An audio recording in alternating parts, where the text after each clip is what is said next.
Everyone, I'm Charlie. Thanks for joining me on the first episode of the Healthy Home Show podcast. I wanted to create this podcast because I felt there was a lot of overwhelm out there around the brands and products that are indeed more ethical and healthier for homes and lifestyle. I hope to create a helpful series of interviews with experts and brands within the healthy home and lifestyle space that will not only increase our knowledge, but will help us make healthier and more sustainable choices for our lives and the planet. I have 12 concepts that I believe make a healthy home and lifestyle, and one of them includes all the personal care products that we lather on our skin daily. Did you know that the average woman uses around 16 products a day on her skin, lathering hundreds and hundreds of chemicals that are absorbed into our body and that our poor liver has to somehow process? Today, I'm speaking to Laura Rudoe, founder of the organic skincare brand Evolve Beauty. She shares her journey of creating a healthier, more sustainable skincare range and discusses the impact of chemicals in skincare products and the importance of certifications and ethical practices. Laura also introduces Adaptology, a range of skincare products that focus on adaptogenic ingredients, and we also discuss her recommendations on skincare during menopause. Finally, Laura shares tips for health and well-being, including the use of aromatherapy and reducing exposure to electromagnetic radiation. We also discuss sleep tracking and factors that can affect sleep quality, plus some other health tools and practices that can contribute to overall well-being. I really hope you enjoyed the conversation, and please don't forget to subscribe to the podcast, as I hope this will be the first of many exciting interviews that I will be sharing with you on how to create the healthiest of homes and lifestyle. Enjoy. Hello and welcome to the Healthy Home Show. I'm Charlie Lemmer, and today I have the pleasure of speaking to Laura Rudoe. She is founder of Evolve Organic Beauty, which is an organic skincare brand she founded in 2009. Thanks for joining me on this beautiful crisp day in February. How are you? Really well. Thank you so much for having me. Thanks for inviting me on the show. No problem at all. And what, if I can ask you like straight away, we were just having a little chat then, but I'm really curious to know that what initially led you to create a healthier and more sustainable skincare range. Did you already work in the industry, or did you have a personal experience with skincare? Well, it all started back in 2005, and I was leaving business school. I went to Harvard Business School, and Wow. I really wanted to work in an ethical business. So I know it sounds like a very capitalist place to go, but actually they have a very strong social enterprise program there. And I thought I might want to work in a charity, but I realized actually what I wanted was an organization where you could make money and then actually create really good products, and we wouldn't spend all of our time fundraising like you often do in charities. So I kind of came out going, I really want to work in an ethical business. And at the time there were really only a few big ones. So Whole Foods was around, Patagonia was around, natural beauty was very much in the health food store side of things. So, you know, a lot of the heritage German brands were around already, but it hadn't really made its way into the mainstream. You couldn't really find truly natural brands, although there were plenty of brands with leaves on them and, you know, saying that they were natural. There weren't any organic brands and natural brands, really good ones, in the department stores. So I joined a startup when I left business school, working with some investors to set up a business, not my business, which is called Nude Skincare. So one of the investors was Bono, and he was kind of really excited about the idea of having an ethical brand, and we decided to create a beauty brand for him and these other investors. So when I did this, I didn't know anything about the beauty industry, and I had to educate myself really quickly about, well, what does an ethical and natural beauty brand actually mean? Because we were working with lots of labs who were very traditional, and we were saying, well, you know, we think maybe we shouldn't use parabens, and they were going, well, what's wrong with parabens? So I had to self-educate myself and really learn about all these ingredients. And at the same time, I was having challenges with my own hormones and my own health. So I was in my late 20s at this point, and I had polycystic ovaries and really bad skin, lots of cystic acne. And I was seeing a homeopath, and I had started changing my lifestyle towards a much more natural lifestyle. So it was kind of a perfect fusion of an interest in doing something ethical, but then also an interest in holistic and organic living, which had been with me really since childhood, because my family's from Romania, and my grandma used to dose me up with propolis and all these other sort of Romanian remedies as a child.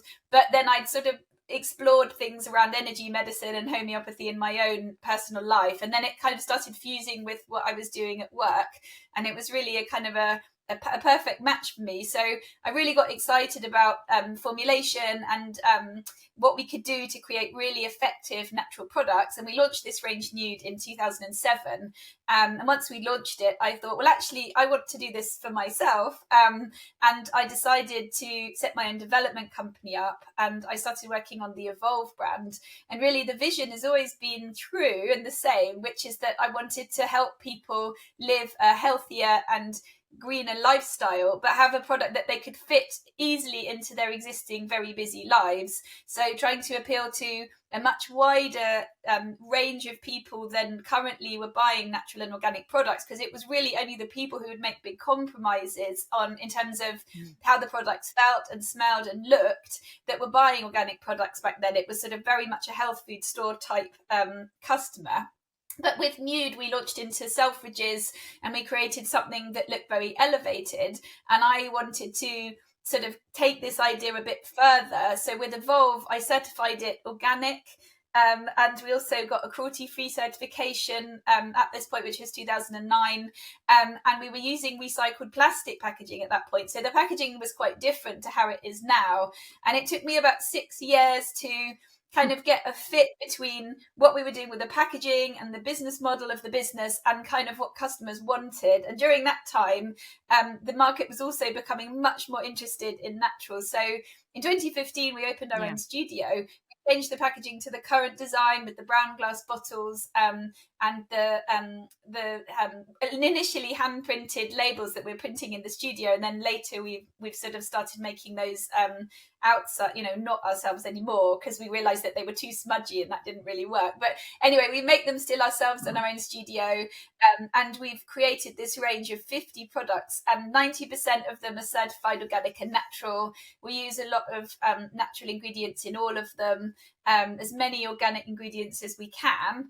And then, as you said, we have a wide range of certifications, and we try and do everything in the greenest way. So the packaging is also made of recycled materials wherever possible. It's recyclable, we're carbon neutral. I think you covered all the other certifications. So we've continued to do this to try and create eco-friendly products, but also make them desirable, make them smell nice, make them work really well, and make them look nice. And that's really why you do a great job. I mean, I love the packaging is lovely. I really love the packaging. I just think it's like really lovely and simple. And I've been using your products for a while as well. And as I was just saying to you, I think you said it was your bestseller. The hyaluronic serum is the one I'm using most at the moment, which I love.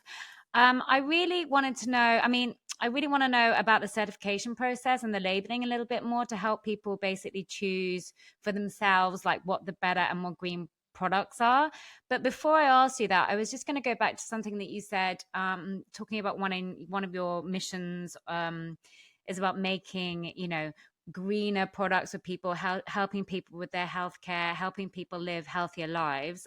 We talked a little bit earlier before the podcast about the work that the Environmental Working Group in the States are doing. And we talked about an article that I read ages ago in 2015, I think it was, saying that the average woman applies around 168 chemicals to their body and face daily in around 12 products. And that men are kind of the same, actually, maybe slightly less, but still quite a lot of chemicals per day. Are you aware of that article? I mean, assuming you are, what do you think are the changes made in the industry? So I think that it's a really interesting, I really like what the Environmental Working Group do, because I think they really raise awareness of potential health problems with using a lot of different chemicals. And one of the interesting things they always highlight is whether chemicals have been safety tested, and there's lots of data gaps. And if you go to their website, you can look up all of the different chemicals and find out what their health rating is. And they've compiled lots of different research about each chemical, which is really, really helpful. And it can be a bit of a minefield trying to work out, when you look at this ingredients, what everything is, because it all looks like Latin, which it is. And it's not clear which of those ingredients are natural if you're looking for mostly natural ingredients, and which ones are synthetic, and if it looks synthetic, whether that ingredient is a problem and you should be avoiding it or not. And even when we're trying to choose ingredients to use in our products, we also find that can be quite a minefield too. And that's one of the reasons we decided to get a certification, because it really actually makes it quite simple for us when we're doing formulation, because instead of asking 20 questions about each ingredient, well, what was the solvent, and how is it extracted, and all the different things, we can just ask, well, does it comply with we use the Cosmos organic standards, and then Cosmos have done a lot of screening work on every single ingredient to work out whether or not there's any potential question marks over the healthiness of those ingredients, either for people or for the environment. Now, there are rules, which means that things that are really toxic are not allowed in Europe, slightly different in the US, where the rules are not quite as stringent. So we're not talking about things that are known to be very toxic, like lead or something, which isn't allowed. We're talking about ingredients where there may be a question mark over the long-term safety, or it's unknown exactly what that could be. And there are ingredients that are synthetic where we know that there could be potential health issues with them. And Cosmos doesn't allow us to use that type of synthetic, or really very many synthetics at all, in the products that we make, because ours is certified. The reason that we tend to avoid synthetics isn't because every single one is bad, by the way. It's because the human body doesn't necessarily understand synthetics as well. So it means that if you tend to choose naturals, the body is much more likely to not react or sort of treat that substance as a foreign body and need to kind of go and cause a rash or something with it. So the immune system doesn't know what to do with a lot of these chemicals, and that can be one of the reasons that these sort of very new synthetic ingredients can be problematic for the body. And then that's kind of one of the reasons, as well as there potentially being health issues with them. So that's kind of why we tend to try and avoid them. It doesn't mean everything that's natural is completely fine. Of course, there's some things in nature that you also don't want, like poison ivy or something, and some things in nature, like allergens in essential oils, can cause irritation too. But generally, the human body knows what to do. And also, when you put natural oils on the skin, the friendly bacteria on the skin can actually absorb those and digest those, and then turn those into the things that make your skin barrier. So it's actually able to use what's in them. So it's not just about it not being bad. It can actually be much more beneficial for the skin if you use things like, so hyaluronic acid is something that the skin actually naturally makes itself. So if you put things on the body knows what to do with, you'll get more benefits, as well as reducing the risk of irritation or skin problems. Yeah, so that's super interesting, actually. So what these synthetics that we're trying to avoid, I mean, when I speak to my own clients, basically, and I put them through detox protocols of how to, detox their body from the onslaught of toxins that we have every day. So like in our cleaning detergents, but mostly in our skincare, I think that people don't really register the amount of synthetics and chemicals that are in our skincare every day. What effect does that actually have on our health and in the body? Is it affecting our hormones more, or our reproductive system? We were talking earlier about how the effect that actually it can be having on menopause. Yeah, so there's a lot of different chemicals that have slightly different effects. So there's a whole class of compounds which mimic hormones in the body. So they get called xenoestrogens. And that means that there's receptors in the body which are looking for natural estrogen, and then instead it's locked on to xenoestrogen. So it's sort of like a chemical that the body thinks is estrogen, but it's not going to do the same thing as estrogen does. So then the receptor is full, and then the body then doesn't work the way that you want it to work. So I've been doing a lot of research into menopause symptoms, and one of the things that I've seen a lot of natural and functional medicine experts say is that one thing you can do to try and improve your symptoms is to try and remove these potential hormone mimickers from your lifestyle, and you'll find them in fragrances, in lots of different products. So as you said, in cleaning products, in skincare products, in detergents, even in sanitary products, which I think is crazy, and I hate the smell of the ones that have a smell. So they're everywhere. And then you also find them in some preservatives as well. So parabens, for example, are potentially an endocrine, which means the hormone system disruptor as well. So there's a big class of different hormones that can do that. And then the other thing is, there's a few other things. One other thing is, all of the different types of things that the body considers to be toxic need to be processed and detoxified by the body. And the liver does that job for you. But the liver has a lot of different things it needs to do for you. So if it's really overloaded because it has to detox all the time, it doesn't have enough resources to do the other things really well. And one of the other things the liver does is it makes all your hormones. And so it can't do a really good job of making all your hormones if it's really, really overloaded. So if you can detoxify, if you do have hormone issues, it may help you with your hormone issues, as well as generally with, other things like having clear skin, because, it needs to kind of clear a lot of things out of the body for you, and having, just generally better health from being detoxified. So, and then I guess the other thing is there are other specific health issues that could be attached to different types of ingredients that are synthetic. So sometimes, for example, certain types of detergents and sort of cleaning ingredients can react with other ingredients to form potential carcinogens in products. So individually they're okay, but when you use them together, so they're called ethoxylated compounds, they can end up causing contamination basically in products, which can be bad. So there's a number of different things that are concerning, but a lot of those ingredients are not allowed in certified organic products, and that's why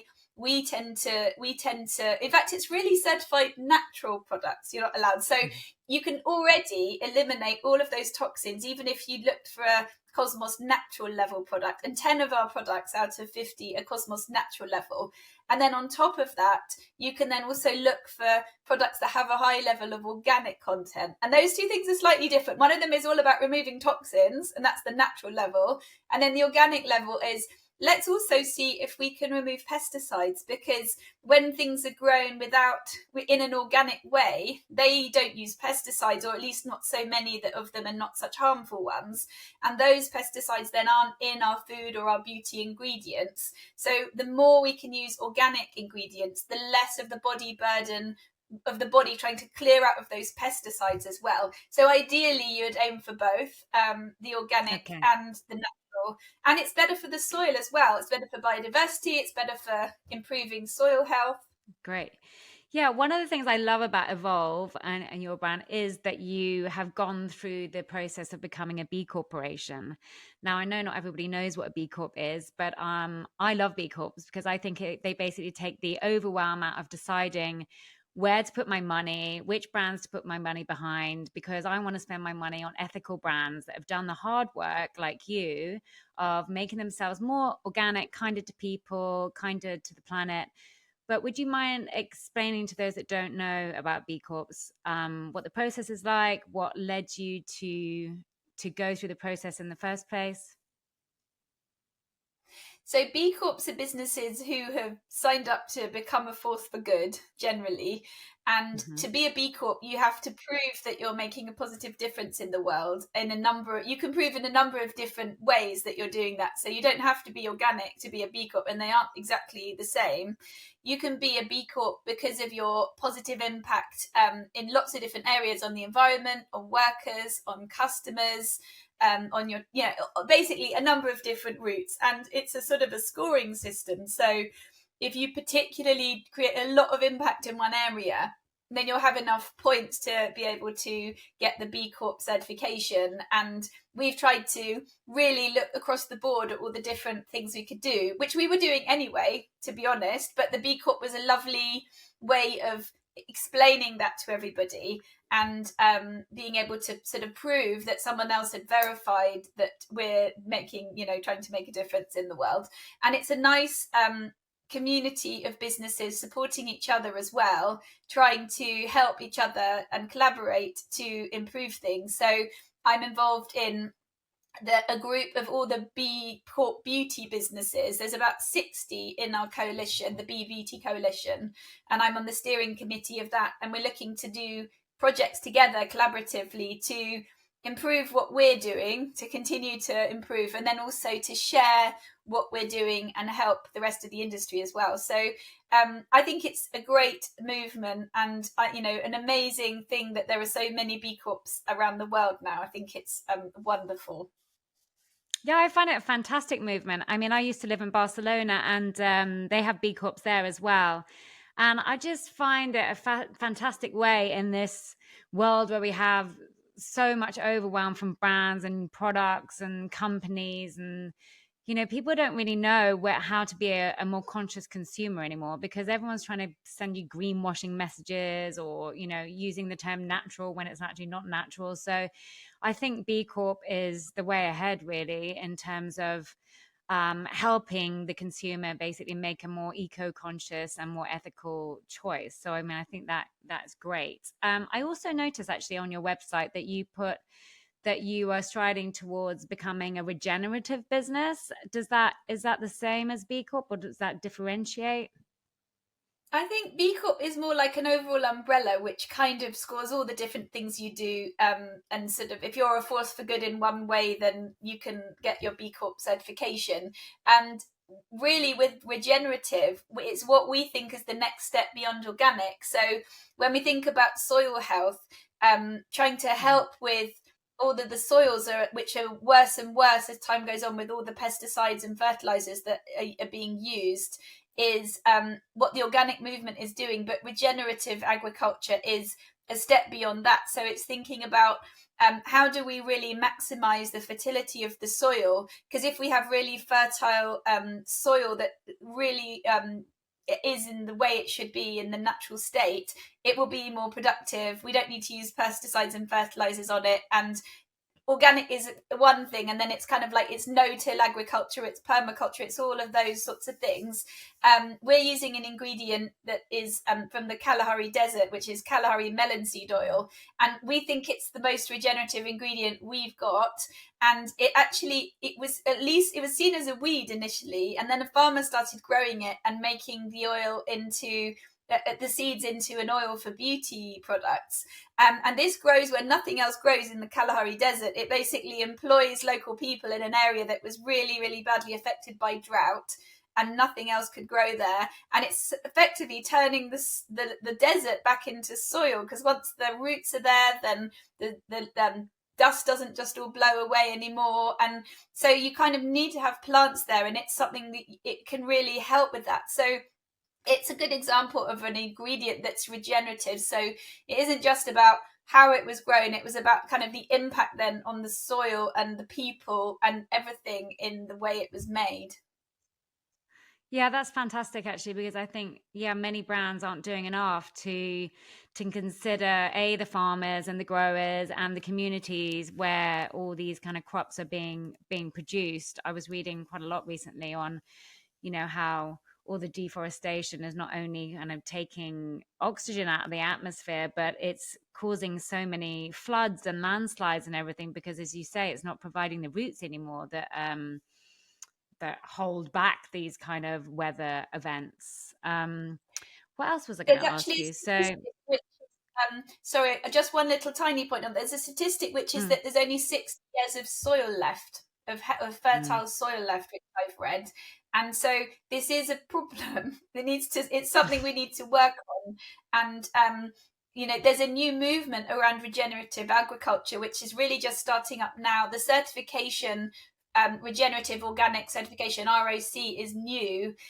You can't find ingredients yet that are certified to it, but we're looking for ingredients that are regenerative in the meantime, and we're kind of hoping that we'll be able to buy some of the certified ones soon. what was that corporation called? ROC, did you So say? ROC, the Rodale Institute in America, have Ah, done lots of research on it, and they set this certification up. fantastic. I watched recently, well, actually, it was probably a good year or so ago, the film Kiss the Ground. Yes, exactly. That's exactly that area. Yeah, it's a fantastic film, actually. Everyone should watch that. It's slightly alarming, but still, I think it's on Netflix at the moment, actually. Yes, yes, it Um, is. Harrelson. Watch it, everybody, watch it. What was I? So going back to your actual skincare brand, I know that Evolve is your main brand, but I noticed on the bottom of your website that you've started, or maybe it's in kind of full production, another brand called Adaptology. Have I said that right? Adaptology? Yeah, so I do have a second little baby brand called Adaptology, and we've used a lot of really interesting, innovative ingredients. And we've really focused on ingredients that are pushed to the limit of what it can be achieved. Well, to survival, I guess. So they come from places like the desert. We've even got one that comes from the underside of a glacier in Antarctica. And when ingredients are in these really, really harsh environments, they develop really strong survival strategies. And these can then be harnessed. So, for example, something that can survive in the desert will really help you rehydrate your skin, is kind of a simple example of it. So, the range is all powered by adaptogenic ingredients, which come from all these extreme places. And the whole point is that modern life is very inflammatory on the skin, and stress is really bad for skin, pollution is bad for skin, and that causes problems on the skin, sensitivity, it causes accelerated aging, it can cause blemishes depending on the person and their skin type. And Adaptology is a very simple range that is full of skin solutions for these four main problems. So there's a range for sensitive skin, a range for blemishes, a range for premature aging, particularly stress-related aging, and a range for eczema and really, really dry skin. And each range just has 4 products: a cleanser, a toner, a serum, and a moisturizer. And then there's a little booster that is for all skin types, which is a bit like the hyaluronic serum, but it has an ingredient in it called the resurrection plant, which comes from the desert, and it completely dries out. And then as soon as there's a rainfall, it comes back to life, and it has these amazing properties on the skin. So it's where I I've like been the able to... sound of that. Yeah, it's really good. Yeah, I've got one here. It looks quite different to Evolve. It's quite a colourful Oh, looking wow. range, very funky looking, and it has its own website, adaptology.com, and you can also find it in Anthropology stores in the UK. Some of the stores in Oh wow, London I'm have going to got it. definitely check that out, because actually I could we were just discussing earlier, I think my perimenopausal skin needs some solid like rehydration actually. Yeah, one thing I've noticed in the last year or so, and also because I did have quite a stressful year last year, was just suddenly my skin was going really a lot drier.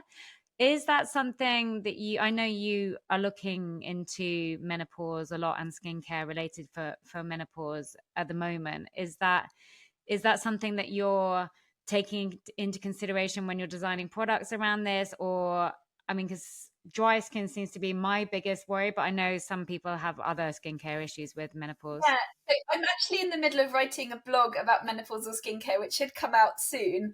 And I was researching what happens when your hormones change. So, what does that do to your skin? So, there's a few things that happen. So, estrogen, which is one of the things that one of the 2 hormones that starts dropping as you go through the perimenopause, and then changes a lot after you've gone through the menopause.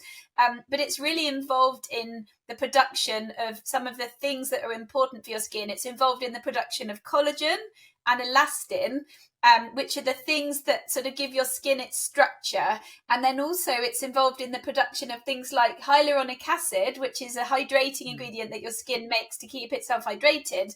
And also things like ceramides, which are in your skin as part of the skin barrier layer. And so when your estrogen levels drop and these 4 things drop, it can make the skin have a weaker skin barrier layer, and it makes it drier and sometimes also a bit more sensitive, because when your skin barrier layer isn't as strong, it means that the water can leave more quickly, but also things that irritants can potentially irritate your skin more because the skin barrier isn't as strong.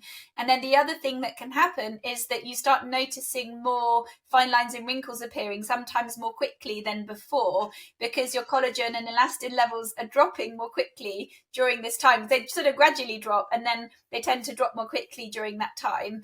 And so what I've been looking at is what can we create that can help to support the skin? So we all know we will age and that's normal, but how do we age healthily and support the skin? So we launched a new serum this autumn.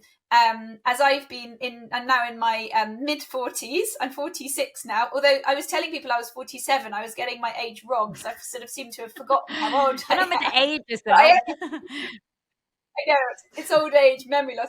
So I've created the age-defying lifting serum, which has got lots of amino acids and peptides in it, which are a protein, little mini building blocks of proteins, and they can help the skin make more collagen and support the elastin and make the skin basically be firmer. And I have really noticed an improvement in my skin since I've been using it, and I will now not stop using it. So when my team want me to try more products, I'm going, no, I'm not stopping my lifting serum. And so I tend to layer it. So I put on our hyaluronic serum underneath it, which is our hydrating serum. And then, well, first what I do is I cleanse my skin, and then I put on a moisture mist, and then I put on the hyaluronic serum, and then I'll put my treatment serum on top. So I end up with lots of layers of cream, but I find it actually really helps my skin. And then on top, I'll put a moisturizer, and we've got this moisturizer with a really cool new ingredient. So it's just recently hit the press, this ingredient called ectoin. It's one of these extreme ingredients. We've been using it in Adaptology and a range we had, which Adaptology kind of morphed into, which used to be called S5, which is sort of Adaptology's sort of previous incarnation. We've been using this for about 12 years, but now everyone suddenly discovered this ectoin. And this ectoin is one of these really extreme ingredients. It comes from a salty Egyptian lake. It's from a bacteria, and it's an amino acid, and it protects against pollution. It's really, really soothing. It's super, super hydrating, and it's in our Pro Plus Ectoin cream. And so I'm using that as a protection to boost my skin barrier and to soothe the skin.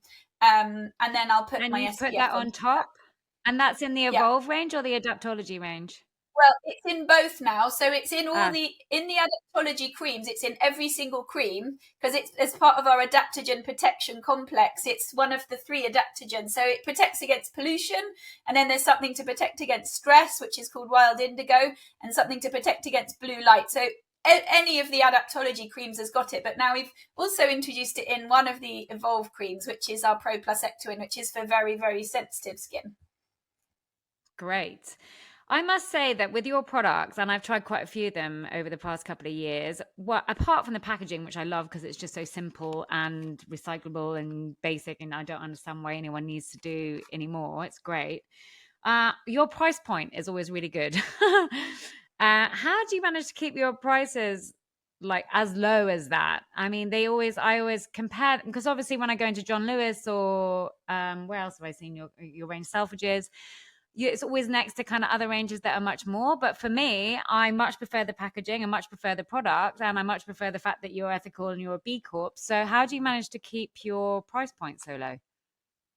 Well, I think we probably make slightly lower margins than some of the really big beauty brands. And I know how much, I have a rough idea of how much their products would cost to make. And I imagine quite a few of them would cost less than ours. So we're kind of making a decision that we want to make our products accessibly priced so that more people will buy natural and organic. But we also don't spend probably as much as they do on marketing. So if you think about where they spend their money, they'll spend possibly more on packaging than us and less on ingredients than us. And then a lot more on marketing. So, for example, we love working with influencers on social media, and we do amazing collaborations with them, but we don't pay, a lot of thousands and thousands of pounds to work with really big influencers. We'd rather work with really genuine, authentic people who want to work with us. And that's kind of our approach. And we also, our customers are amazing, and they often refer us to some of their friends as well. So we try and genuinely get people to love our products and then genuinely share them in a real way, and then we make our products a bit more affordable so more people can use them. Well, I think they speak for themselves. As I said, I really enjoy using them, and I think once you use them, then their kind of marketing is done for itself, really, isn't it? If someone was new to Evolve or Adaptology, which 3 products would you most recommend that they start with? I Well, guess we it find depends on that their age range, maybe, but it would do, but one product that you mentioned already, which is great, a great entry point into the range, is the hyaluronic serum, simply because you can combine it with any cream. So no matter what your skin type is and what you're currently using as a cream, you could start with that. And it's great because you put it underneath your existing cream and it will help to plump your skin up and make it look a little bit more hydrated, and it will help to get rid of any dehydration lines. In terms of our cleansers, we've got a few really great options. I really love our gentle cleansing melt, which is a technology we've also used for a really long time, about 14 years. So this technology where there's an oil that looks like a balm, and then when you mix it with water, it turns into a milk and it rinses off. So we are pretty expert at using that in our studio. We have quite a few products who use it, and we work closely with the manufacturer, and we do things with it that they didn't know you could do. And the product that I really love, our gentle cleansing melt, is quite a sort of a simple version of it. So it's got rose otto, it's got baobab oil, it's got lots of other nourishing oils. So you massage it into dry skin, and then you mix it with water, and it just rinses off. It takes off your makeup. It leaves your skin very, very smooth and soft. So no matter your skin type, it won't leave it greasy, but it's not going to dry it out. So because I always think, I used to have really oily, greasy skin when I had bad acne. I always wanted to remove all the oil, and then it would just come back. And so you don't want to overstimulate the skin if it's really, really greasy anyway. But if it's really dry, you don't want to damage the skin barrier layer. So in effect, you just want to really respectfully and gently remove any impurities and pollution from the skin. And that product does a brilliant job of that. So that's a really good product that anyone can use. And then if I was I doing love a using sort the of a melt. little cleanse tone, yeah, the melt's brilliant. So maybe something like the Daily Defense Moisture Mist, because it's a hydrating mist, again, suitable for any skin type. It has hyaluronic acid, it has prickly pear, which is soothing and hydrating. It smells beautiful. It smells of organic rose water and orange flower water, and it has prebiotics. So again, for both blemish-prone skin and for really dry skin, it will balance your friendly bacteria and help your skin be more balanced. And so, it's Fantastic. a good start point. So that would be a little routine. Yeah, thank you so much for that. That's really great to get started with. I actually use the melt myself, and I love it because I love doing a little bit of a kind of face massage, a bit of face yoga in the morning with the melt, and then kind of washing it off. It's great. It's really hydrating. And I think another one which I super love is the gold mask, just because it's like really got wow factor to it. So So I'll put kind of links to all those and say that that's the again. sort of Sorry. little secret. So the base of the gold mask and the melt are the same. So we were playing with that base, and Ah. we added in some clay and some gold, and some bioretinol, and we turned it from a kind of the melt texture, which is like a sort of a clear gel, and then we created the gold mask from it. But that's why it rinses off so well, because in the base it's the same product. Ah, we're getting all the secrets now. Yeah. Okay, so my last question before I let you go, because I know that you're really busy. I really just wanted to ask you, I think we've covered most things, haven't we? I wanted to ask you, aside from skincare, because I know that you're really into well-being and health and well-being, not just skincare. I was going to ask you, what other recommendations can you give to people? We spoke briefly earlier about lowering stress, not watching the news. And we also spoke about the fact that we really just wanted to help increase awareness about more ethical brands, healthier brands. But what final tips can you give to people to help them increase their health and well-being, perhaps in their homes or in their lifestyle? That maybe don't cost a fortune, but maybe you found great results from them along the way. So I've been doing a lot of research into mental well-being, and again, what happens in menopause with our neurotransmitters when we start going into menopause. And there are changes that happen as well. So when we look at that, how do we support how we're feeling? And whether you're going through menopause or whether you're just stressed because you're reading the news, lots of people are struggling a bit with their mental health. So I've been looking at what we can do with home fragrance and aromatherapy actually as one of the ways. And I'm very interested in energy medicine and lots of things to do with different holistic techniques, and we're creating a range of treatments that we're going to be launching with spas, which are going to use all these techniques, the energy medicine and vagus nerve work and lots of other advanced techniques to help people really at a much deeper level. We're in the hands of a trained practitioner. And so to create this range, I've been creating aromatherapy blends and looking at all the science that actually shows that using things like aromatherapy can actually help you support your mental health. So I found evidence to show that some of the essential oils can reduce your cortisol levels. It can help you with your sleep. It can help you even with your oxytocin, which helps you feel more connected, and it can help you balance your hormones. So I was just showing you before, I'm creating these little tiny essential oil blends.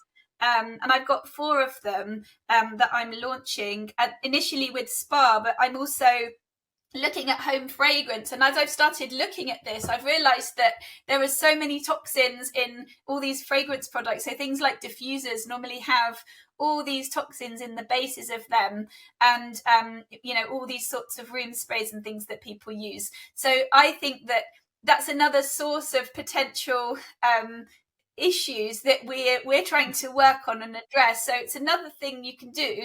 But that, if you use natural ones, actually, as well as them being less toxic, they're actually also potentially going to be really beneficial, because these essential oils can really help your mental well-being. And that's what I'm working on at the moment. So that's my next project, which I'm really enjoying actually. And my favorite oil is called the Wild Divine, which is a really lovely blend, which is designed to support the divine feminine. Ooh, that sounds good. It's crazy the onslaught of toxins that we get from fragrances, isn't it, really? And I spend my life trying to pry fragrance candles out of people's hands and not allow them into my home. And yeah, I made the conversion years and years ago to essential oils. But it's crazy because every time I go out of my house, I'm onslaughted. You go shopping and all these massive retail shops just find it like necessary to churn out a whole hideous loads of smell that gives me a massive headache. Actually, you get in an Uber cab as well, and I have to ask the guy to wind down the windows or chuck the green thing out the window. I think, what you do for most of your time is the thing that's going to matter most. So, in your bedroom when you're asleep, making sure that it's a haven for your body so it can detoxify, and not just with fragrance, but also with electromagnetic radiation. And I think we're going to learn so much more about how that's bad for our health. We already know that it's not good for us to be near our phones too long, but I think as time goes on, I think we're going to realize quite how bad it is, even though the data isn't all there yet. So, when you're sleeping, your body is doing a lot of its work to detoxify. So can you get that environment to be healthy? So near my bed, I have a peace lily. I've got lots of other plants in my bathroom. And I don't put my phone near my bed and it's charging up and it's off in a different part of the room. And we've got an air filter in the room to try and filter out any pollution. We don't wear our shoes inside. So we don't do anything too radical, but even those little things. I have a grounding sheet that I put on my bed to try and help my body ground all of it's actually the positive ions. It sounds like they should be good for you, but actually they're not. You pick them up from anything electrical, and if you go outside and put your feet on the earth, you'll get lots of negative ions from the ground. But you can also get a sheet that you plug into a plug, and it's connected to the earth wire of the plug, and that means that anytime you put your feet or your body on that sheet, it's going to effectively connect you to that negative charge which the earth has. And that's really, really good for you. So I've got one of those on my bed, and I'm quite sensitive to that. But it's all those That's little things. Important. It's having a filter, for water, and for, not just for your drinking water, but for your house. I'm sure you're very much more familiar, but those are the things that I'm doing in my house. Well, I'm just so glad to hear that from you as well. I think sometimes the EMF radiation part is it's hardest piece for people to get hold of, really, when it comes to talking about EMFs and health. I can't really understand why, but I mean, yeah, I'm the same. I cut off all the power at night. I definitely cut off the Wi-Fi router, and if I can, I just literally turn off the power to the flat, like totally at night, because not only do I like to sleep in complete peace, but also Yeah. I just don't like the idea of any Wi-Fi or electrodomestic radiation hitting me when I'm meant to be resting and relaxing the most. Yeah, I've got a grounding sheet. I also have like one of those what do they call it, a weighted blanket, which actually I love. And I found that over the last year and a half, as my sleep has got a lot worse and perimenopause symptoms, that the weighted blanket, sorry, has actually made a real difference to my sleep, which is really nice. But I love what you I've say got about Aura fragrances. Yeah, I've got Yes. going. You say what you were going to say. No, I was going to say, actually, I've avoided getting one of the Aura rings because I think I might horrify myself when I look at the data of how little really deep sleep that I get. But yeah, I think it is. I mean, I think most measurables are great because I think you need the data to be able to improve. But I've held off on the Aura ring because I think I might horrify myself when I see that I'm not getting any deep sleep. But yeah, they're all I really, thought I really was, useful. Go and on, I sorry. thought I wasn't, and then then they changed the algorithm, and suddenly I was, and I was like, well, it's the same. It's just you've measured it slightly differently. But the things I noticed that really affected my sleep, and I still have a bad day sometimes, especially just the week before I get my period, when I'm at that point where in your cycle where you need more progesterone, but if you don't have very much because you're in perimenopause, that's a problematic week often.